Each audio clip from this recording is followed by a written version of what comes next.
Hello and welcome, everyone. My name is Mark, a trainer here at WEX Field Service Management, and today we are covering Schedule and Dispatch Advanced. This webinar will cover advanced scheduling features, tracking leads, multi-day appointments, appointment notification defaults, other events, flag for follow-up, time clock, and we'll look at some scheduling reports. We'll have a live Q&A at the end where you'll be able to get your questions answered live on stream.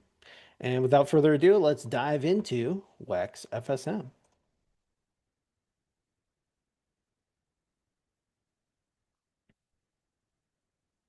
Okay, in our first session with going over basics, we went over the schedule page. This is where you will land when you first log in. But we're going to dive directly into creating an appointment and actually go into how you can track leads when you are scheduling. We're just going to click New to create a new appointment, and we'll just use our customer, Justin Hernandez today. Select him. He's in our customer list. And from here, you are going to click on Show Lead.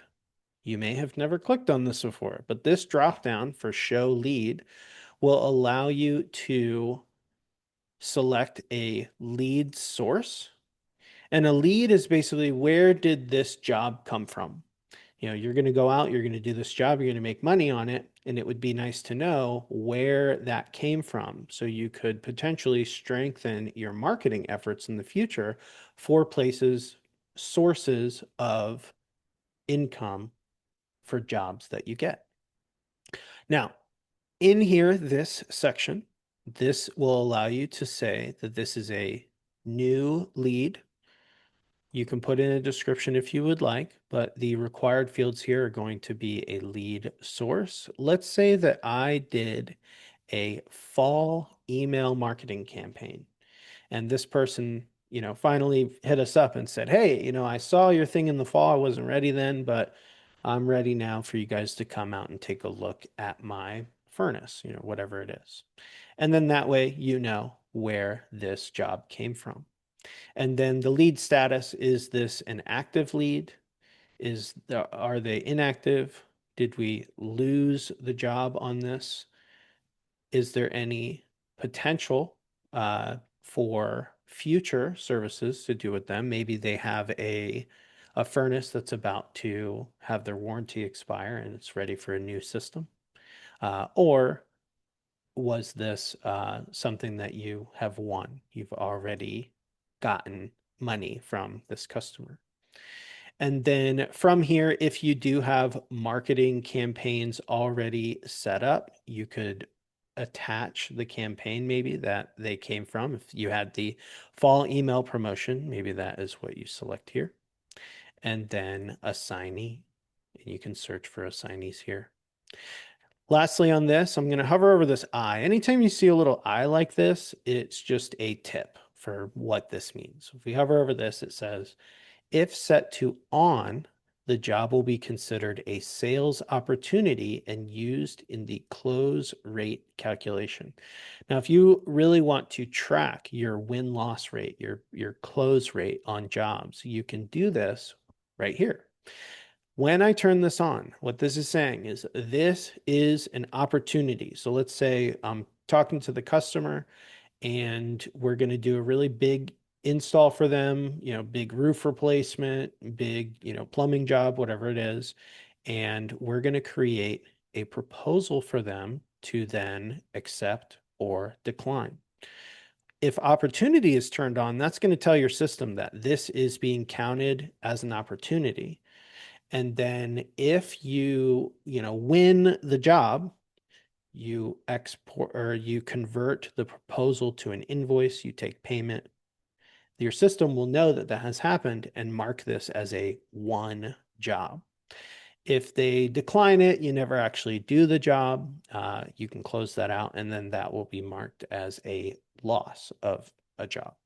And then you can go into your proposals report and see your close rate percentage and see how many of these opportunities you actually converted and made revenue from. And that is set up from right here. Now, to get this lead source, to set up your lead sources, I mean, your system will come with some defaults, but you want to get really detailed with these. You will navigate to Settings, Marketing.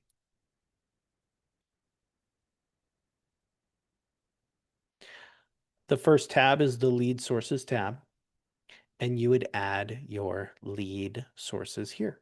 Click the red plus button, enter the lead source name and description, and hit save.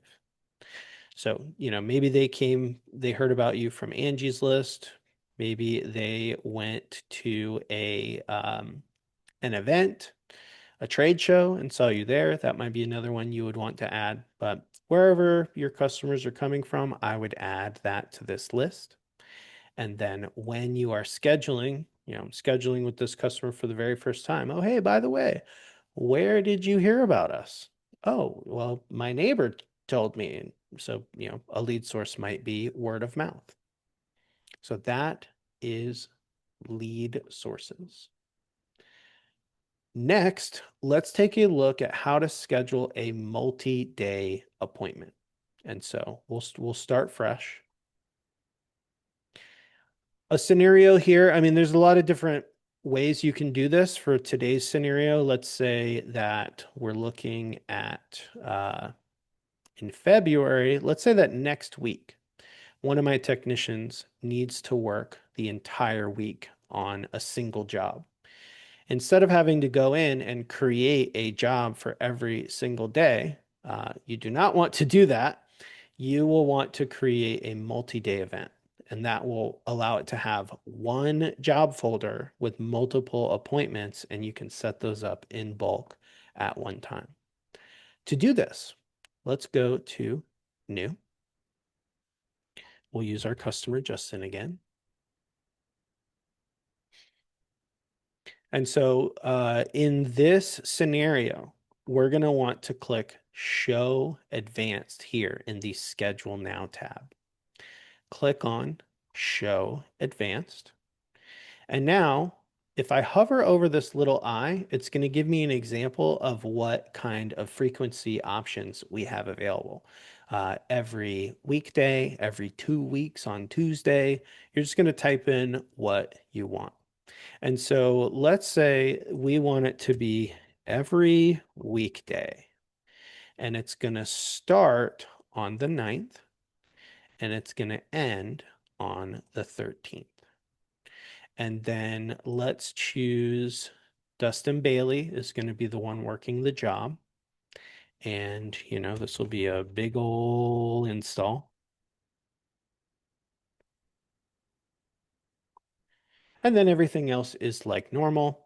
Right here, it will show you the recurring appointment info. So this is saying that every weekday until February 13th, this is going to have an appointment each day. Enter your notes, select your contacts, but we're ready to schedule now. We have our multi-day set. So we will hit schedule. And there we go. So now it has 5 appointments.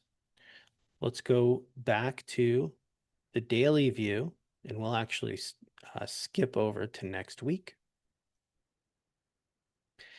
And here it is. It will show on the daily, each day, Dustin will have an appointment available for him, even though it's for the same job. So we can see this is for that big job that we're doing all week. We go to the next day. There it is. Hover again. And that's the job for it. If we click into the job, we can see we have 5 appointments for each day. And it doesn't have to be consecutive. You can say every other day. You could set it to be once a week if you want, but that is completely up to you. But that is how you schedule multi-day appointments. Next, we're just going to go into creating a new appointment and talk a little more about some of the options you have available. So let's go to New, use Justin again. If you notice here, the Appointment tab has your appointment information. Calls and Notes. So we have different tabs here. The next tab over is Calls and Notes, and this will have any notes that have been attached to this job. And you can see the note here, or you can click on the note to edit it if you want to. And something else that is really important that you definitely should use if you want to be able to remember certain things that don't change. Let's go back. Actually, let's hit cancel here. So right here, this is a belled note. And belled notes are really great because you can bell the note, assign it to an address, and anytime you create an appointment for that address, the belled note will show up here. Great for gate codes. Instead of having to like remember the gate code or have a sticky note somewhere, you just put it in the note, bell the note, and that gate code will be available for you in the office right here when you're scheduling. And more importantly, for your technician, when they get to the job, they'll be able to reference that belled note. For belled notes, you will want to go to the customer page. So we're actually just going to pop out Justin's customer page here.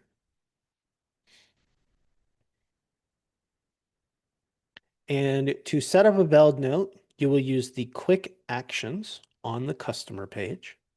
And it's right here. It says leave a note about the customer. I will click the note. You could make a belled note for each location if you want. That's up to you, but you'll select the location. Or if you don't select a location, it'll show up for all locations.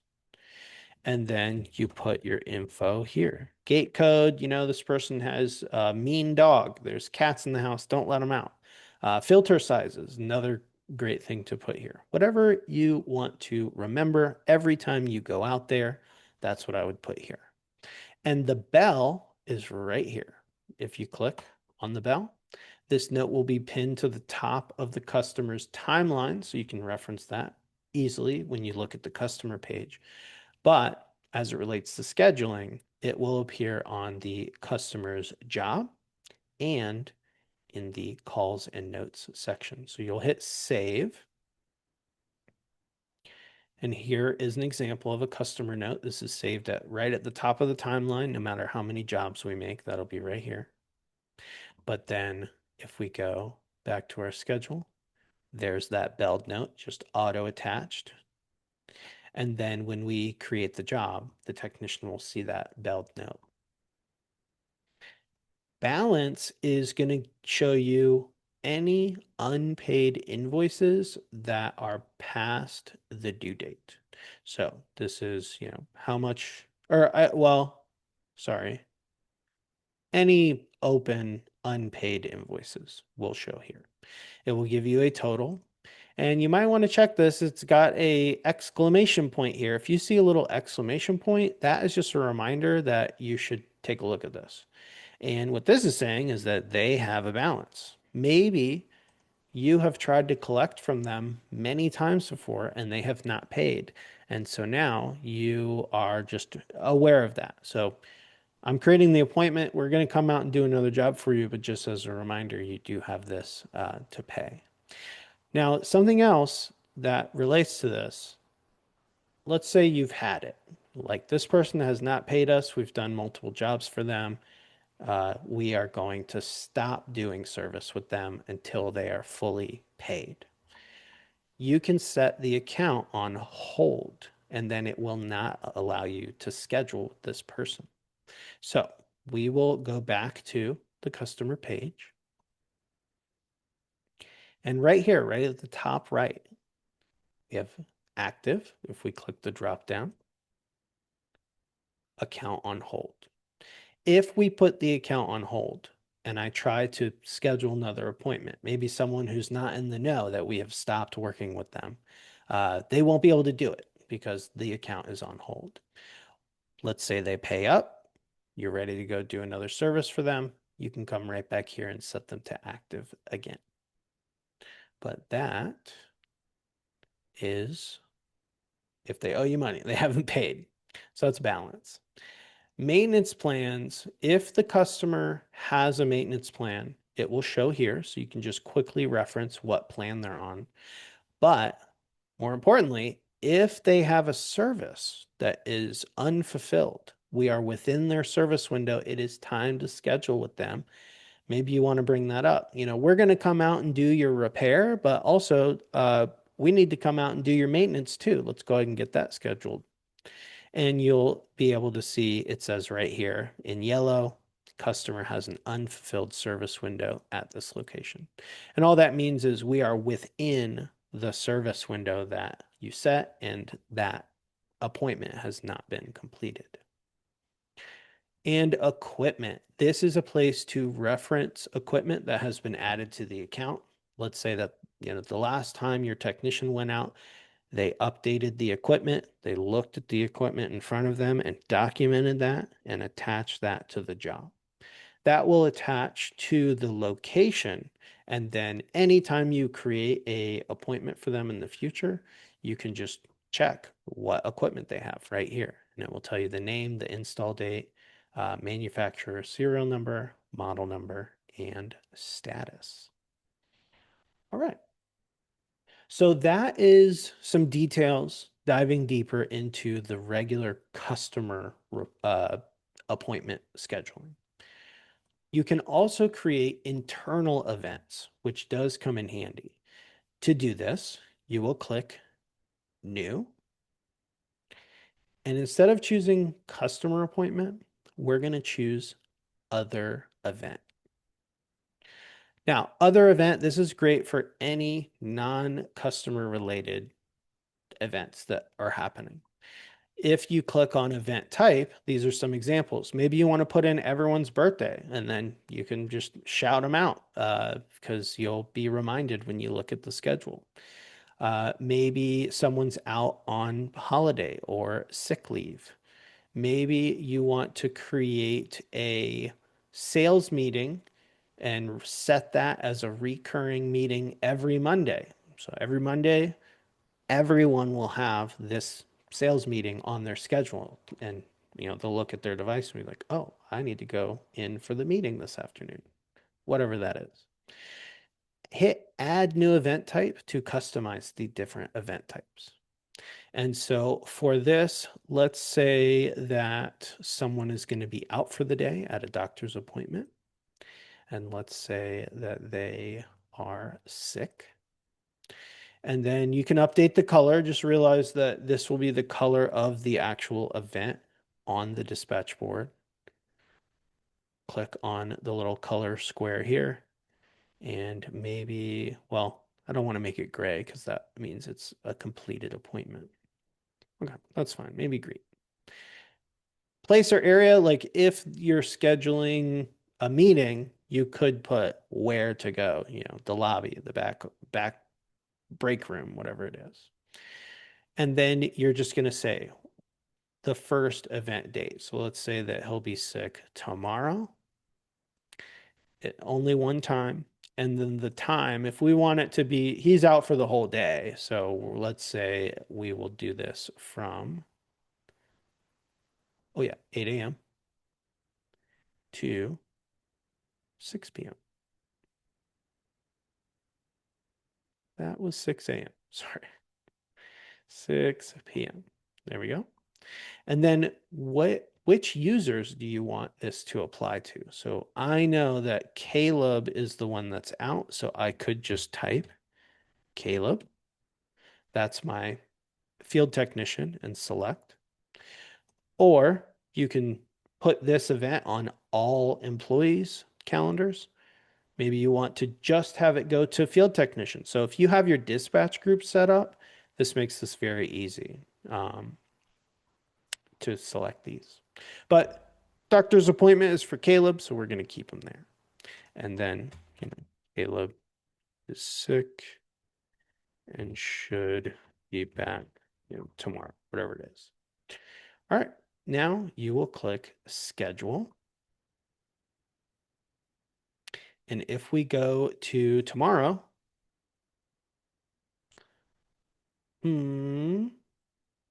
maybe I picked the wrong date.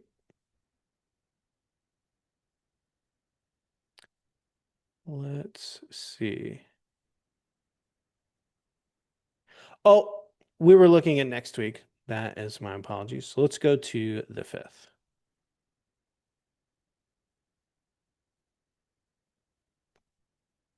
There we go. Okay. I was looking at the wrong week. So here it is. And if I try to schedule with Caleb, let's say I forget, it's a lot going on.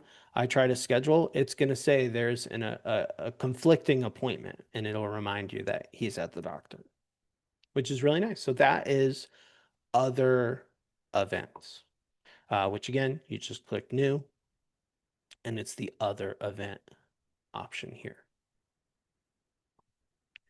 Next, let's talk a little more about flag for follow-up. We have a feature where you can flag jobs. Let's go back to today.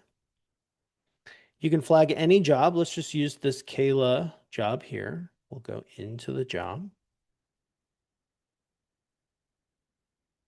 And the scenario here is we need to follow up. We sent someone out. They weren't able to complete the full job. And so now we need to come back for a callback. In that scenario, either from the office or out in the field, you would flag the job. And that just means there's some type of follow-up that needs to happen. So flag for follow-up, click that button here, and then choose your follow-up type. Do you need to order a part and go back? Do you want to just go back and do a quality check? Maybe you need to return to take a photo. Let's do just a follow-up visit. We're going to go and just check to make sure that the work we did is good to go. You can assign, if you use assignee, we're going to look at the job list, job list in just a little bit, and we'll see where this comes into play.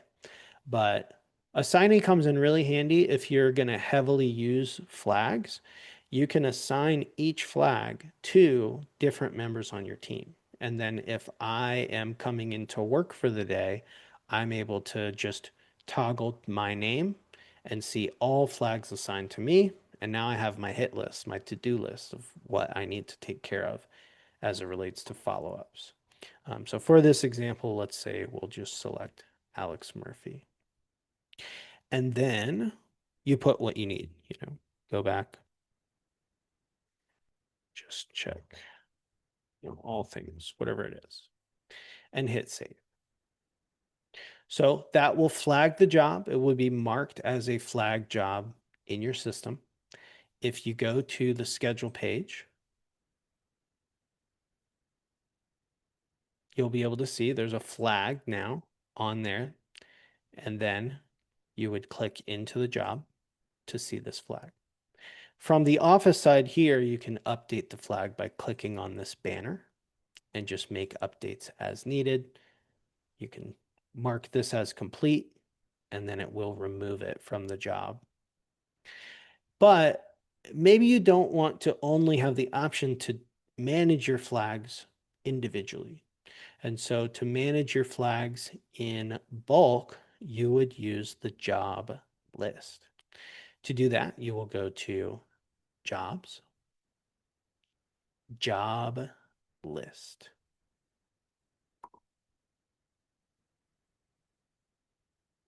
And right here on the job list, it says show flagged jobs only.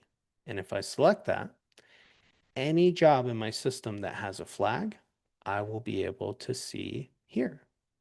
And so a scenario for this, maybe you're going to sit down and you're going to say, okay, I'm going to just really look at all of our follow-ups. We need to go out for some callbacks. I want to have a good handle on what's going on with all these flags. And maybe a process you would do is you would look at the flag, determine what type of follow-up it needs, and then you can go into the job. So let's say, this follow-up visit, I need to schedule for, someone to go out and take care of this. So we're going to click the job. The flag is also, you're able to reference it here if you need to. And then you can do your scheduling for that job right here. If you want to actually put a schedule on the dispatch board, you'll click new. If you want to make a service request, just as a reminder that you're going to do this in the future, you can put that here by clicking new, make a service request. They go out, they do the job, it's finished. Usually the technician in the field is going to mark the flag as complete and mark that final callback appointment as complete. But if they do not do that, then you can either come here and click on the flag and mark that flag as complete from the job level, or you can go to the job list and click on the flag from here and mark the flag as complete from the job list. So there you go. That is a way to use flags with scheduling. Next, we're going to look at time clock. And so time clock, there are two time clocks in your system. There is a daily time clock that you would use for clocking in and out. And then there is a job time clock that would actually show you the time that the technician went out and did the appointment. Let's first, well, actually, first, you do want to make sure that you check your time zone is correct. So that way the global time clock in your entire system is in the right time zone. To check this from any of your main navigation pages, let's just go back to the schedule page for clarity. Up in the top right of your screen, you will see your time zone here. You'll see a little world, and usually this is set when you first sign up, but it's always good just to double check. So click on the time zone, and then you can update the time zone here to your time zone. I'm in Eastern time, so we'll hit save on that. So that's just kind of a first step. That way it makes sure that the time you're talking about is the actual time zone that you're in. And then for the daily time clock, you will click right here to, let's say, clock in for the day. I work in the office. I'm the one who's doing all the scheduling and I need to start my shift. I will click right here. That brings us to the daily time clock page. And I just clock in, just like any other time clock. This will, let's say I start my day, we'll clock in. When it's lunchtime, if you need to take a break, you can just clock out for that break and it will document those timestamps. I come back from lunch, I'll clock in again, and then I'm ready to leave for the day. I will clock out. And this is not relating to your appointments. This is really for just your overall individual daily time that you want to track. Then, if you want to track time on the job, that is done from the technicians usually. Technician is out in the field. The way that that works is, let's say I'm a technician. Actually, let's go to, so here we are on a job for Kayla. Dustin here will go out from the mobile app, hit on my way, and that will start the time clock. He'll get to the job. He can put a timestamp that he arrived by hitting at job. And then when he's done, he will clock out. He'll hit complete, and then that will stop the job time clock. You will be able to see those time clock entries from the appointments and service request section of each job. And we can see here, Dustin was supposed to go out today between 2 and 4. Oh, well, it's fine. So I guess this still needs to happen. But let's say that this was a day ago or a couple days ago, and you notice that he forgot to clock out or to clock in and clock out. You can click on the time here and you can update the entries. So this scenario would be if he forgot. We can go in, set the time,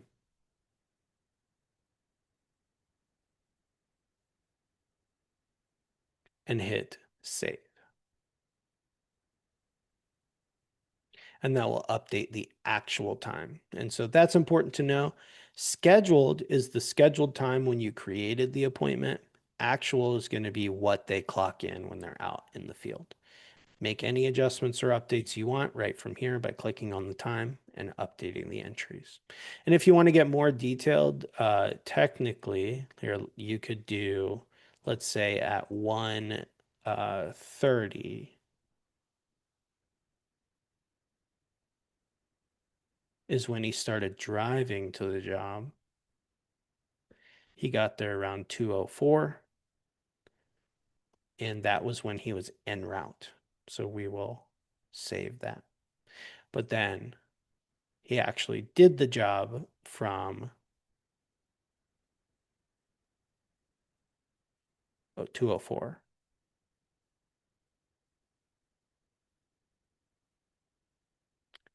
and he stayed a little late for 10. That's at job and save. Now it will give you the total of all of these, and then you can come into here to drill down to see the en route versus the at job times. So let's get out of there. And there we go. He started on the way to the job at 1:30 and he ended the job at 4:10. And if we click in, we can see he got there at 2:04. And this will all happen automatically. The technician is going to mark that timestamps in the field. But if there is an adjustment that needs to be made, you can just come into the job and edit it right here. Okay. That is good. Next, let's take a look at some reporting. So your system has many different reports, and some of them will relate to scheduling. To get to reporting, you will click reporting right here in the main navigation.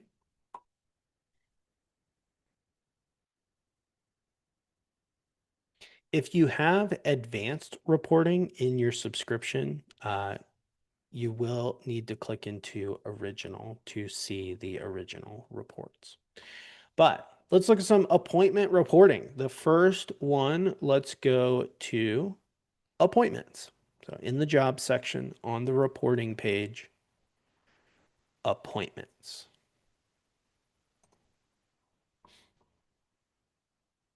The appointments report will literally show you all of your appointments in your system. You can see just a documentation of that. You can set a date range, search by job types. Maybe I want to look at all of my maintenance visits at a glance. Appointment status. Maybe I want to go back and look at all appointments that were canceled last month and investigate why. Appointment confirmation. Technician. Maybe I want to look at all of the appointments that one of my technicians has been doing for a week. Maybe they're new and I just want to make sure the process is correct and he's clocking in. And then by tags. Down below, we have the appointment date and time, customer name, location, job number. So if you see something's not right or you want to investigate an appointment, you can just click on the job and go out to that job. And then it will include here hours worked. So hours scheduled versus hours worked. You can see here. So that is appointments. We also have an appointments and service requests report.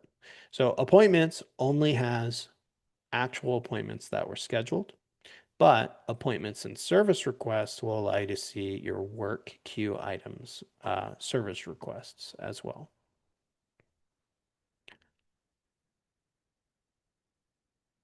I think I already have this pulled up. Here we go.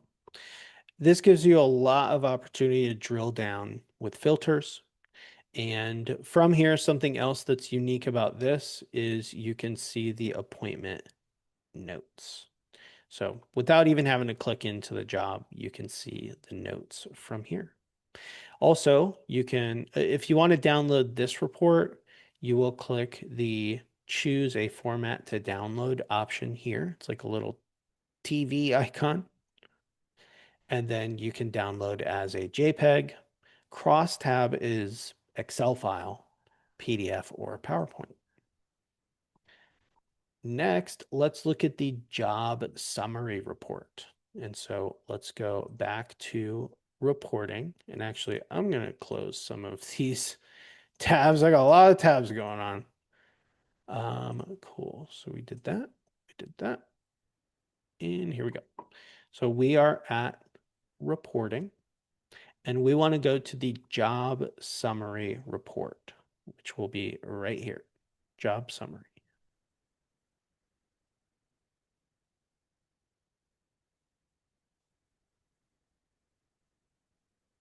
And I just accidentally closed it. There we go.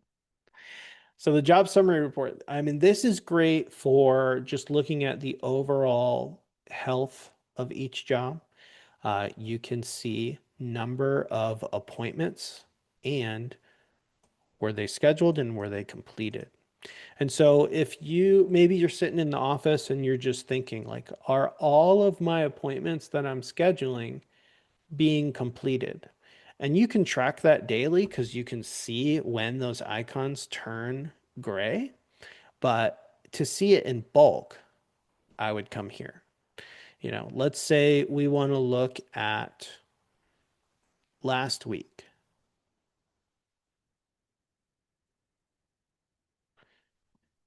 And then I just want to see, well, this is a test account, so it's a little wonky in here. But if I see, here's a good example. This happened on the 30th.